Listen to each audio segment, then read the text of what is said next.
Welcome to Orientation Day. My name is Ellen Franks, and today I will be speaking to you regarding our literacy program. Within our program, we use specific terminology. I will define these terms for you, explain their use in the classroom, and the role of the literacy specialist.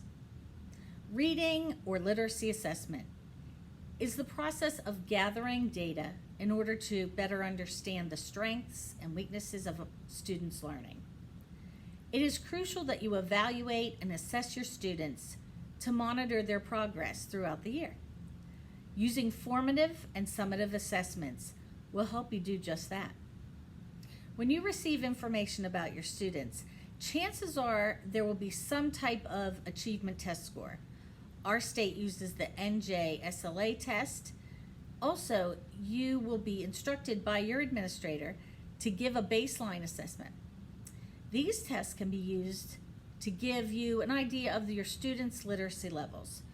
You can also do an item analysis of the baseline assessment to determine specific reading strengths and weaknesses within your classroom. Summative assessment, such as benchmark tests, are given 3 times a year. These tests measure student growth over a long period of time. You are welcome and encouraged to administer the tests that come with our reading program after each story, and they also have them as unit tests. I always think the best way to evaluate a child's reading and writing is to sit down with the child and talk. This can be done as part of an informal reading inventory. We use the Fountas and Pinnell benchmark reading inventory, and our reading literacy specialist is available and would be happy to administer the test inventory to your students. You will then receive a comprehension score that will help you determine the student's independent reading level and instructional reading level. These levels can be used to group students for guided reading and to provide independent reading level materials for students to use on their own. The informal reading inventory should be given at least twice a year, once at the beginning of the year and once at the end of the year. But if you need to give it any other time, you're welcome to ask the literacy specialist to do it. During instruction, we use different types of formative assessment or informal assessments to track students' daily progress and monitor growth. Checklists can be used to document reading behaviors. Running records can be used to assess students' fluency and comprehension. It's always a good idea to include students using self-assessment. Students can take attitude and interest surveys, write in reflective journals, and set realistic goals for themselves. The use of portfolios is encouraged and allows the student and teacher to select writing pieces, reading response projects, or just about any other literacy work. Portfolios are also used for progress monitoring, which I'll talk about later on. Once you introduce this type of assessment, the students will feel they are part of their own literacy growth. One of my favorite types of formative assessment is anecdotal notes. This is when you observe the students reading and writing and just jot down notes. Together, formative assessments, summative assessments, reading inventories, and student self-assessment will give you a clear picture of your students' abilities in literacy. It is always a good idea to share assessments with your students. When students know what is expected of them and see their progress, they become more invested in their own learning. My students keep a record of their summative assessment grades in their student planners. Language assessment. Along with proficient reading and writing skills, speaking and listening abilities are in our New Jersey state standards. And as a teacher, I feel they are equally important. Students need practice speaking and listening, just like reading and writing.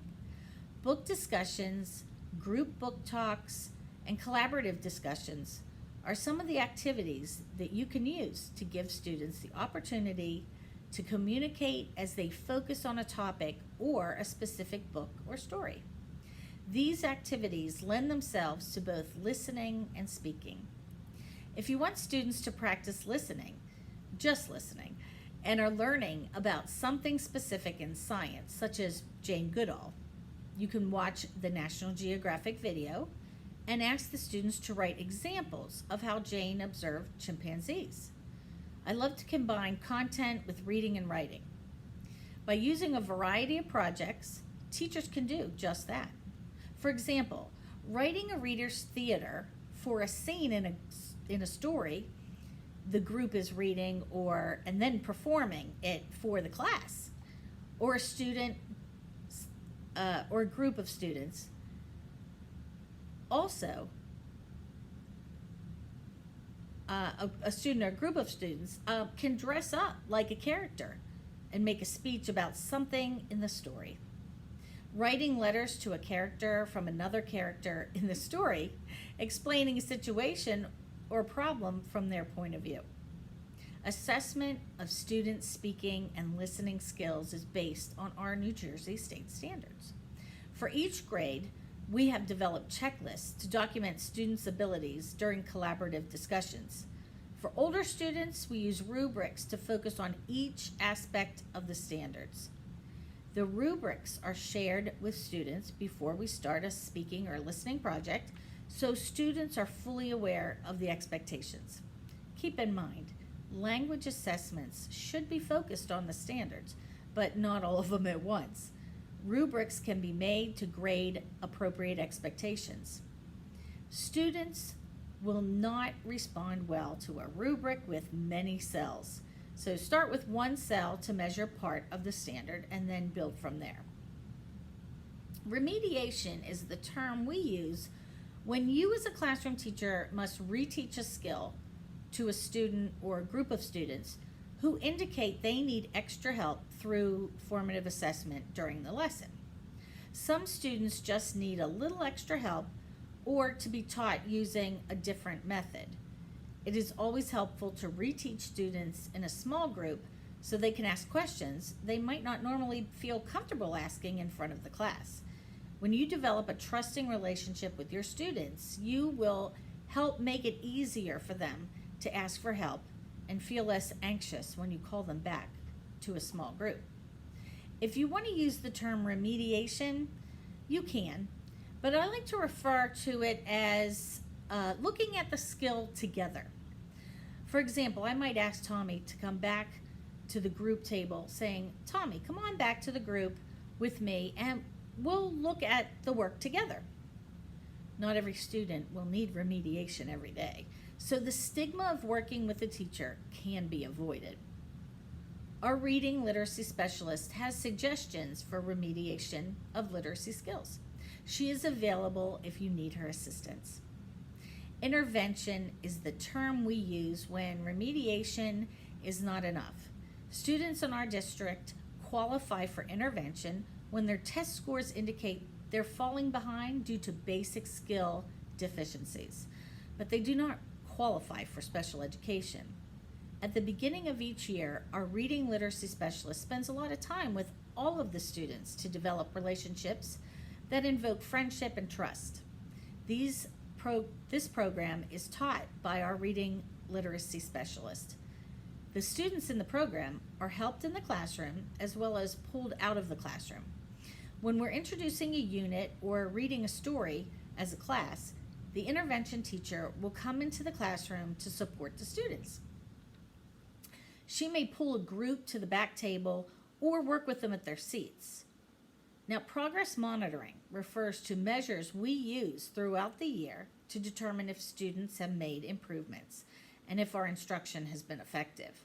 The students are introduced to this term when they begin to collect work samples for their portfolios.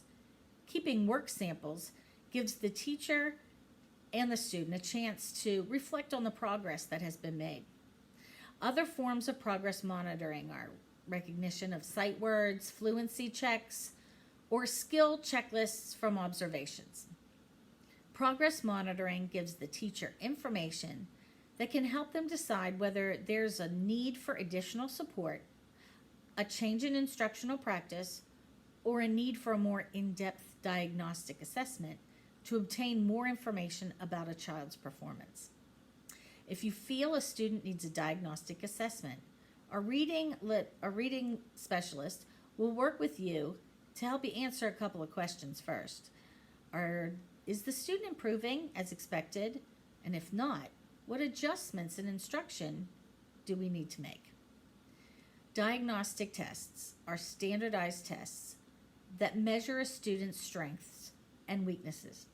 These tests cover a wide range of skills, such as visual and auditory discrimination, phonics skills, sound blends, word recognition, structural analysis, scanning, skimming, contextual analysis, vocabulary, and comprehension.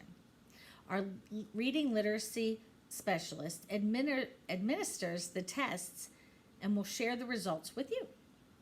Our district uses the diagnostic reading scales and the Durrell analysis of reading difficulties tests.